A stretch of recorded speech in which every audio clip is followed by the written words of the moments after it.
This channel does not promote any violent, harmful, or illegal activities. All content provided by this channel is meant for an educational purpose only. এদিকে সল্টলেকে দলের সাংসদ বিধায়কদের সঙ্গে বৈঠকের সাপ। এরপর সায়েন্স সিটি অডিটোরিয়ামে কর্মী সম্মেলন, বিকেলে ঠনঠনিয়া কালী মন্দিরে পুজো দিয়ে শহর ছাড়বেন কেন্দ্রীয় স্বরাষ্ট্রমন্ত্রী। 3 দিনের রাজ্য সফরে এসেছেন অমিত শাহ, আজই তার শেষ দিন। প্রদীপ্ত আমাদের সঙ্গে রয়েছেন টেলিফোন আমাদের সহকর্মী। প্রদীপ্ত, গত দুদিন ধরে অমিত শাহ কি ভোকাল টনিক দিয়েছেন, কি বলেছেন না বলেছেন, পুরোটাই সবার আগে আমরা ব্রেক করেছিলাম। এখনো পর্যন্ত কি খবর পাচ্ছি আমরা? শাহ নতুন কিছু বলেছেন বা আজকের এই বৈঠকে নতুন কোনো ছবি? দেখো, এখনো পর্যন্ত বৈঠকের ভেতরে কি বলেছেন সেটা আমাদের কাছে এসে পৌঁছায়নি। তবে দুটি ছবি খুব তাৎপর্যপূর্ণ। একটি ছবি হচ্ছে দলের শৃঙ্খলা কিভাবে মানতে হবে সেটা স্পষ্ট করে দেয়া হলো। দলের একজন বিধায়ক বেশ কিছুটা সময় পর বৈঠকে ঢুকেছিলেন, গোঘাটের বিজেপি বিধায়ক বিশ্বনাথ কারক। তার মুখের ওপরে বলে দেওয়া হয় যে আপনি দেরি করে এসেছেন, ফলে আপনি ভেতরে ঢুকতে পারবেন না। ফলে সেই একটা ছবি দলের শৃঙ্খলার। অন্যদিকে দলের পুরনো নেতা কর্মীদেরকে কিভাবে দল ব্যবহার করবে তার ছবিটা হয়তো স্পষ্ট হয়েছে দিলীপ ঘোষের বৈঠকে থাকা নিয়ে।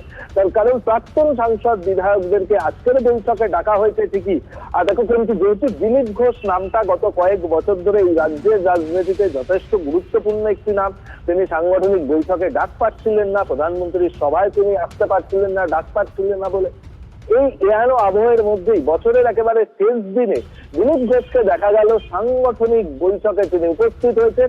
এখন দেখার যে অমিত শাহ এই বৈঠক থেকে ঠিক সাংসদ বিধায়কদের, প্রাক্তন এবং বর্তমান সাংসদ বিধায়কদের কি ভোকাল টনিক দেন এবং তারাই আগামী 3-4 মাস তারা কিভাবে কাজ করবেন, মানুষের কাছে কিভাবে পৌঁছাবেন, জনসংযোগ কেমনই বা হবে, তৃণমূল যে ন্যারেটিভ তৈরি করছে বিভিন্ন এলাকায় সেই ন্যারেটিভের মোকাবিলা কিভাবে করতে হবে, এরই একটা রূপরেখা অমিত শাহ বেঁধে যেমন দেবেন, তার পাশাপাশি অমিত শাহ কিন্তু কয়েকজন বিধায়ক সাংসদদের কাছ থেকে তাদের এলাকার বিষয়েও জানতে চাইছেন।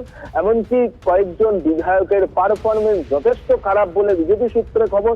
অমিত শাহ স্বয়ং বেশ কয়েকটি জায়গায় তিনি মনিটর করছেন যে সমীক্ষক দল বিজেপির তরফে কাজ করছে এই রাজ্যে, তাদের থেকে তিনি পারফরমেন্স রিপোর্ট নিয়ে কিন্তু এই বৈঠকে বসেছেন। অর্থাৎ বিধায়ক কেমন কাজ করেছেন তারও কিন্তু একটা চিলচেরা বিশ্লেষণ এই বৈঠক থেকে হতে চলেছে বলেই মনে করছেন রাজনৈতিক মহলের। নজর রাখো প্রদীপ্ত।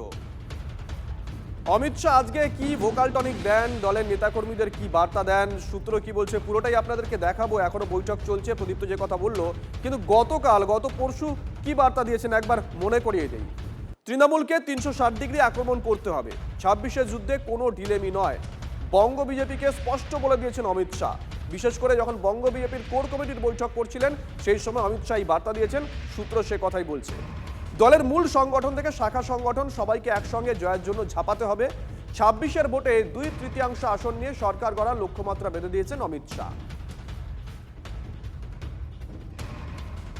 15 अप्रैल 2026 के बाद जब भाजपा सरकार बनेगी, बंग गौरव, बंग संस्कृति, उसके पुनर्जागरण की हम फिर से शुरुआत करेंगे।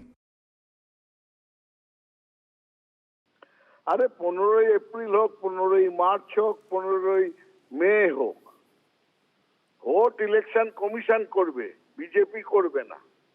অমিত শাহ ইলেকশন কমিশনকে গিলে নিয়েছেন, নিজেদের শাখা সংগঠনে পরিণত করেছেন। উঠতে বললে ইলেকশন কমিশন উঠছে, বসতে বললে বসছে, এক অভূতপূর্ব পরিবেশ। এইভাবে ইলেকশন কমিশনকে নিরপেক্ষতা দূর করে নিজেদের দলের অংশ করে নেওয়া এর আগে কোনো দল করেনি, কোনো কেন্দ্রীয় শাসক দল করেনি, যেটা বিজেপি করেছে। গণতন্ত্রের কফিনে পেরেক পুঁতে দিয়েছে। কিন্তু তাও বলবো, যখন ইচ্ছে ইলেকশন করুন আর হেরে বাড়ি ফিরুন। যেভাবে 21-এ হেরেছেন সেইভাবেই 26-এও হারবেন, নিশ্চিন্ত থাকতে পারেন। যখন ইচ্ছে ইলেকশন করুন।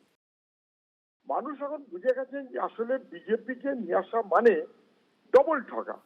তৃণমূলের নেতারাই বিজেপির নেতা, সকালে তৃণমূল হয়ে বিকেলে বিজেপি, এক এক সময় এক এক রকম। অমিত শাহ যাই মনে করুন, পশ্চিমবাংলার মানুষ বিবেচনা সম্পন্ন। তারা ওই বঙ্কিমবাবু কিংবা রবীন্দ্রনাথ সান্যাল এটাকে যেমন ঘৃণার চোখে দেখে, অসভ্যতা বলে মনে করেন, তেমন টহরবাবুটাকেও সমানভাবেই তার অসভ্যতার মনোভাব বলে মনে করেন। এই তৃণমূল বিজেপির বাহিনী অনেক চেষ্টা করতে পারে, নির্বাচন কখন হবে ওরা ঠিক করবে।